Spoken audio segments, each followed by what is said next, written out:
but you're not sure how to do so. Well, lucky for you, this guide is going to break down the fundamentals and teach you everything you need to know to start creating your first LEGO stop motion video. Getting started creating is easier than you think. So, what exactly will you need? Well, for starters, you're going to need your phone, you're going to need some Legos, preferably some minifigures, and I would recommend going out and buying a base plate and taping it to your desk like I have right here. But if you don't have that, that's totally fine, not too big of a worry. And lastly, the third and final thing you're going to need is a Stop Motion Studio app on your phone. Before we get started animating our first scene, let's talk technical. What is stop motion?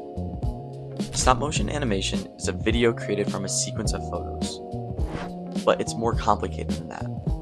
Why do some look super fluid, then other animations just look really choppy? Well, it all comes down to frame rate. Frame rate, or frames per second, is how many photos you need to have a full second of animation. So for example, if I have my animation set at 10 frames per second, I would need to take 10 photos to have 1 full second of animation. This demo shows you the difference between a video filmed at 5 and 10 frames per second. You can clearly see how frame rate directly impacts your animations. Alright, now with your new understanding of frame rate and how animation works, it's time to create our first video. And what better way to do it than with a classic walk cycle animation.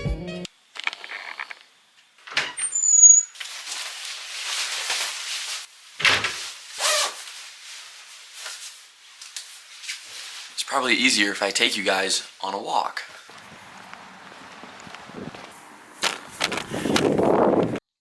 I'm outside because the best way to understand how to animate something is to know the source material. So in order to figure out the best way to animate a walk, you got to know how to walk. All right, so obviously when you walk, right, I'm just going to normally walk for you guys. Hit a little strut, hit a little pose, you know what I'm saying? So this is me normally walking, right? We can analyze this because when you walk, right, you're not stiff with your arms. So it's important to understand that so that when we animate our walk cycle, our character isn't just walking straight arms, but instead their arms are moving side to side a little bit, right? Every step we take, we lead with a different foot. That's very important to know because otherwise we would just be animating something that kind of looks like this. I mean, that's just weird, right? This is exactly why it's so important to understand what you're about to animate, because if not, you don't really have a vision of what it should be, right? I'm not going to animate a backflip if I don't even know what a backflip looks like, right? So even with a walk, we do it all the time, every day. There's still little intricacies that we might miss out on if we don't understand it fully. So without further ado, let's get out of the cold and let's go back inside and start animating. For this tutorial, I'm going to be animating at 12 frames per second, which is my usual speed. However, I'm additionally going to do a tutorial at 8 frames per second. So if you think 12 is a little too fast, don't worry, 8 frames per second is just around the corner, so stay tuned.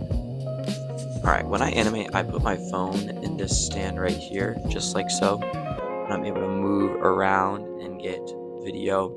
I can angle it slightly down, slightly up. That's how I get those action shots and I kind of pan the camera. Even something as simple as this, where it's just one wall against a little base plate here, you can easily prop your phone up against it and you're ready to start recording video so you can still move it.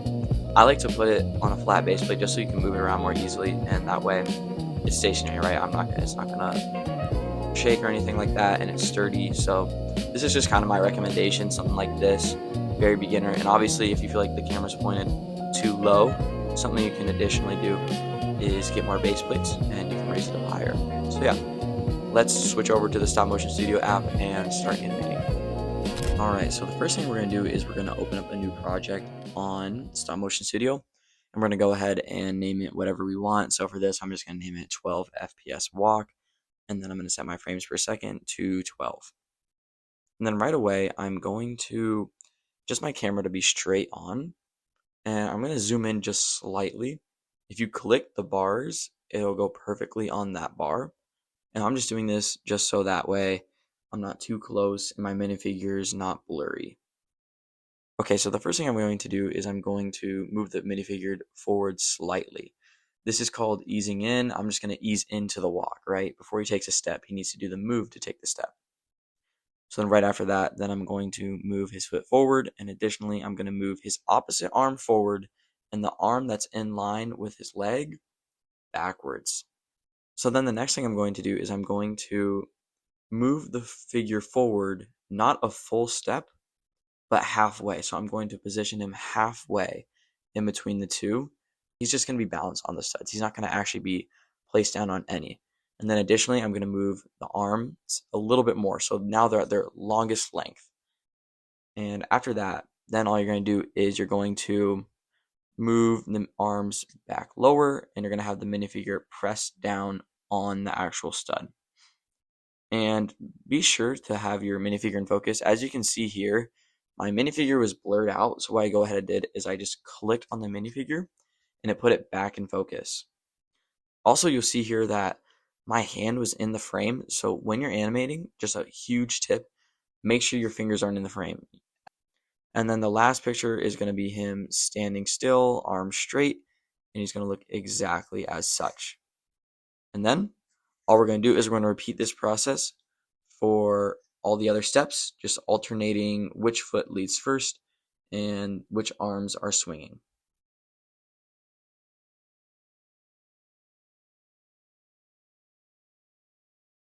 All right, and then when we get to the end of our walk, we're going to lean our minifigure backwards a little bit to stand up straight. What this is going to do is this is easing out. We're easing out of the walk. We just finished, and all that momentum he has carrying forward, we're just going to bring it back. So this is what our walk is going to look like. I'm just going to show you guys right now. And then I will put up the final result.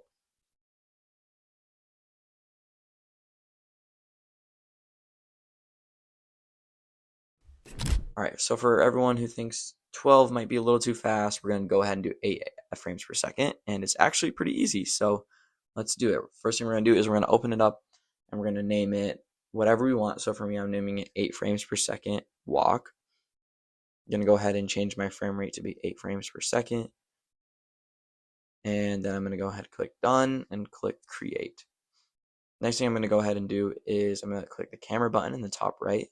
I'm going to adjust my zoom so that it is on that first line in between 1 and 1.5. All you gotta do to get that is just press that bar and it'll automatically set it. I'm gonna bring my minifigure back here, and the first thing I'm going to do is I'm going to ease into the walk. Even though it's 8 frames per second, you still have to ease in and ease out of movements. So I'm gonna lean my figure forward slightly, and then what I'm gonna do is I'm gonna have my minifigure move his right foot forward, his left arm forward, and then his right arm slightly backward. I'm going to take a photo here. Then what I'm going to do is I'm going to position the figure in between the two studs.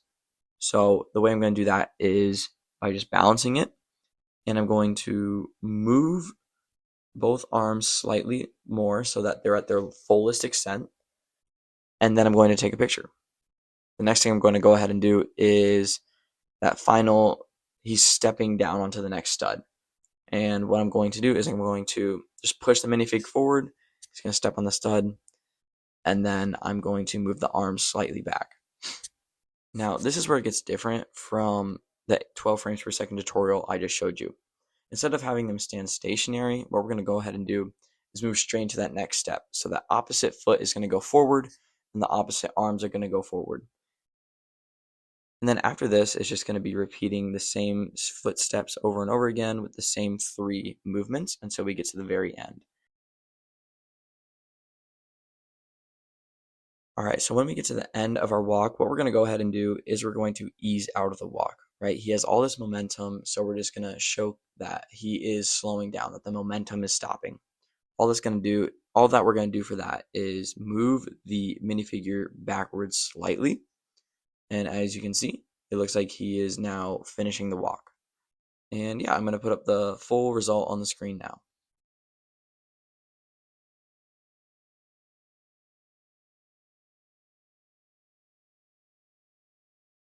All right, you did it. Congrats on your first animation. Go ahead, pat yourselves on the back, you guys. I know it's nothing crazy, but then again, we're just getting started and this is just the tip of the iceberg. I plan on making more tutorials in the future, so if that's something you want to see, please consider subscribing. And if you have a specific tutorial you want to see, drop it down in the comment section below, as I plan on making this a series and want to cover as much as possible. So thank you guys once again for watching this video, and additionally, just thank you guys for all the support. Without you guys, I wouldn't be able to even make videos like this, and I hope you guys found it helpful.